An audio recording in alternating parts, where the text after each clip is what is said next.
Hello everyone, and welcome to the Tome of Silver, the show where I randomly select a game from my collection, review it, and then add it to an ever-growing ranking list.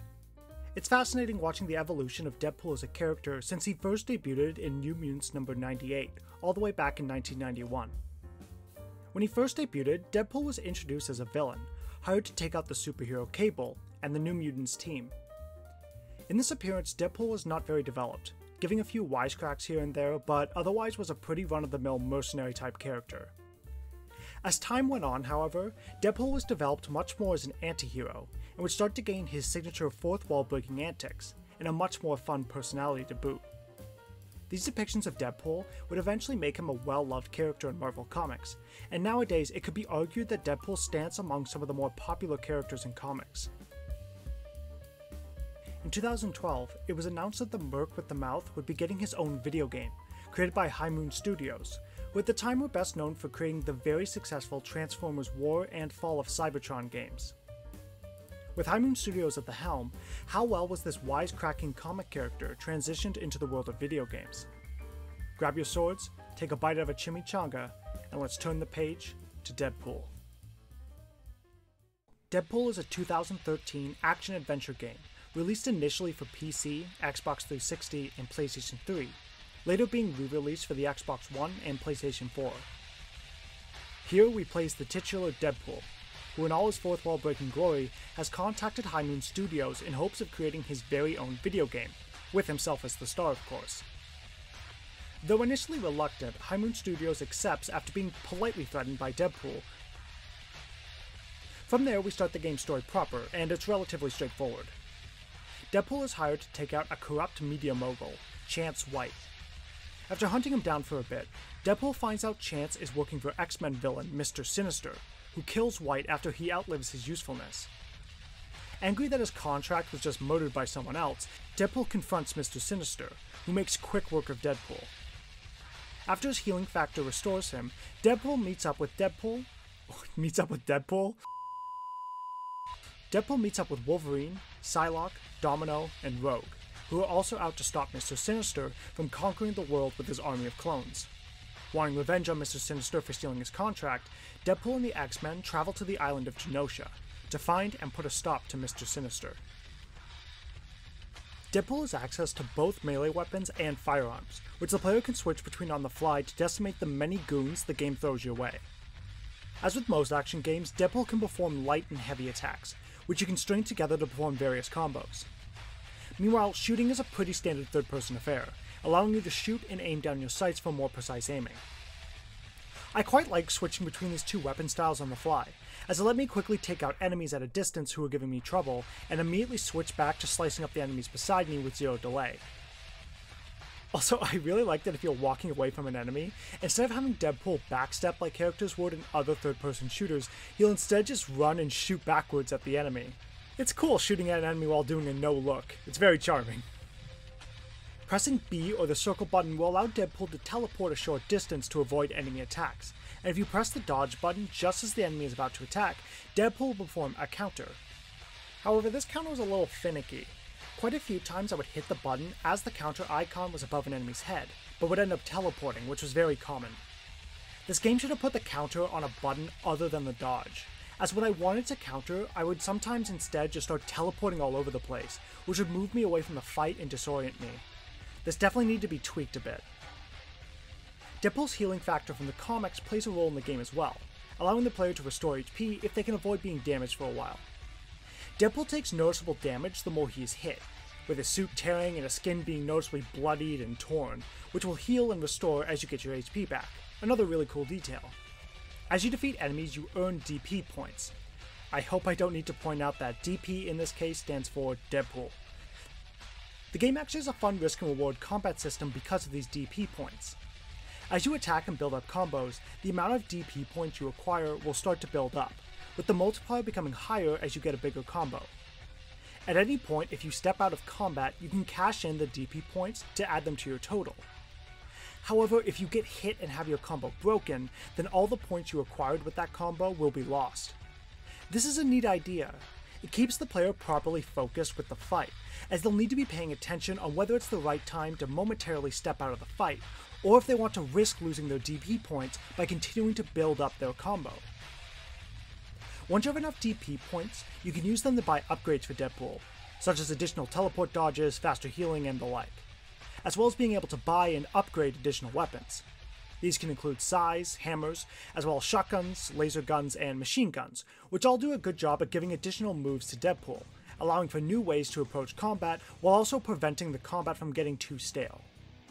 Finally, by upgrading Deadpool's weapons, you'll get access to these things called momentum moves.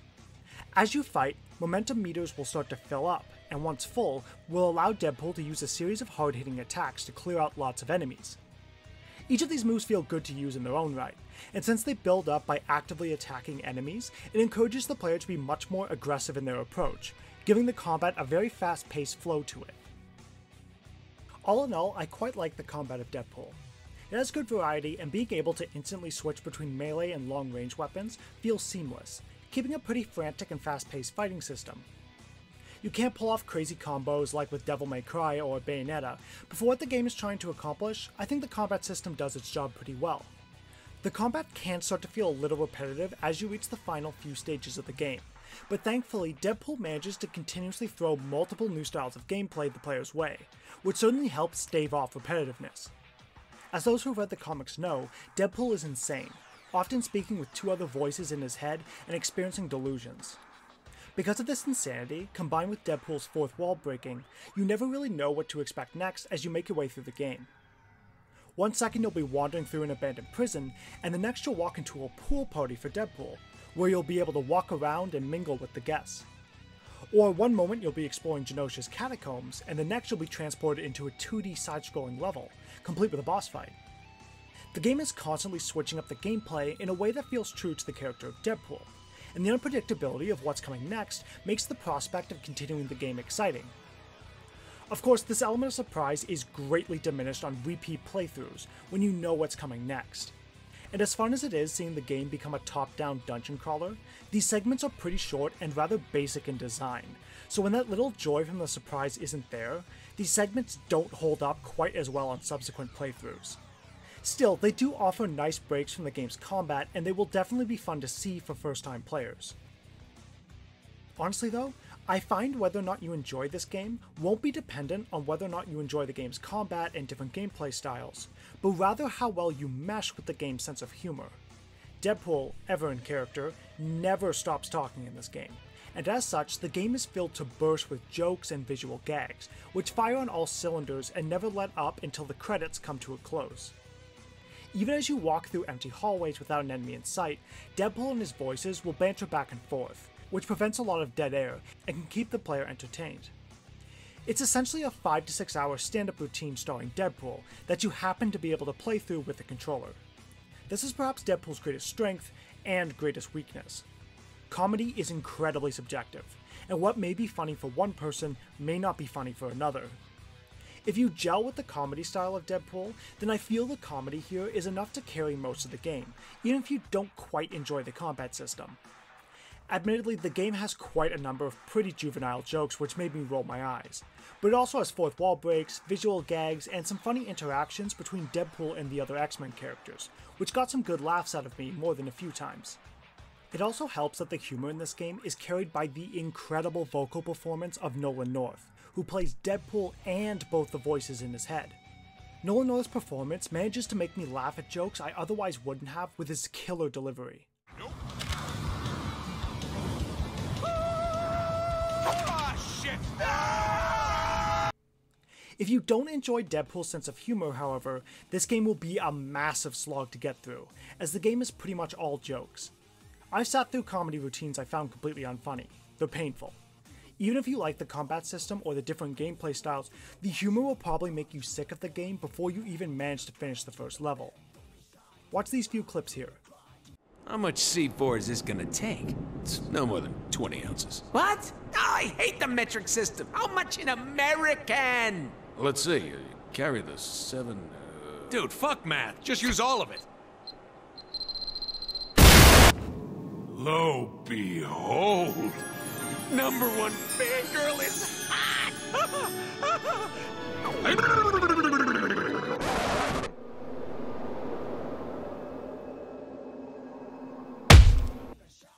Did you laugh at them?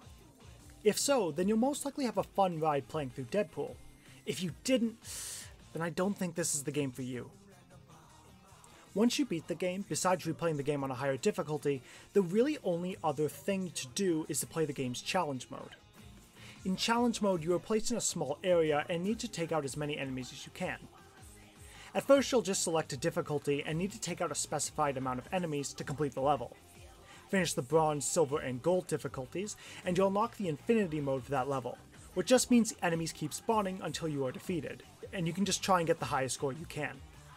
As I said before, the combat of Deadpool is fun enough, so I don't mind doing a couple challenge stages every now and again as a distraction.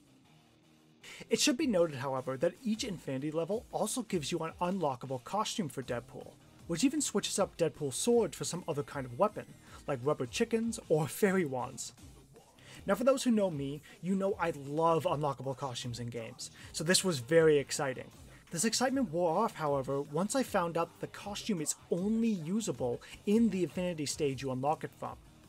For example, the Catacombs Infinity stage nets you the ultimate Deadpool costume, which has always been one of my favorite designs for Deadpool. However, you can only use this costume in the Catacombs stage. You can't use it in story mode or even in any other Infinity stage. Nope, if you want to play with the ultimate Deadpool costume, I have to go to the visually boring Catacombs level. Just why? Why restrict the use of these costumes so heavily? I would be way more eager to do another playthrough of Deadpool if I can change Deadpool's appearance throughout the adventure. But as it is, these costumes are so heavily restricted that I sincerely don't even know why they bothered, and it really sucks that High Moon Studios decided to do it this way. Outside of my gripes with the costumes, Deadpool does have a few other glaring issues. The game has a terrible frame rate. I've never been one that can really notice the different frame rates all too well, but Deadpool's frame rate drops and stutters incredibly often, making the game not feel good to play due to just how choppy it can get. Even on next-gen consoles, it doesn't run much better at all. I really don't get why the game is struggling so much. It's not like there's a lot going on screen, and it's definitely not because of the game's graphics. The game is not a looker. There's a lot of low-res textures and muddy visuals with barely any variety in terms of color outside of Deadpool's red costume. Other than that, everything is just browns and grays, making nothing pop out all that much. Worse yet, every environment in this game is just dull and uninspired. With how wacky Deadpool's imagination is, High Moon Studios had the chance to go all out with some really crazy levels, but instead it's catacombs, a destroyed apartment building, a destroyed prison, etc.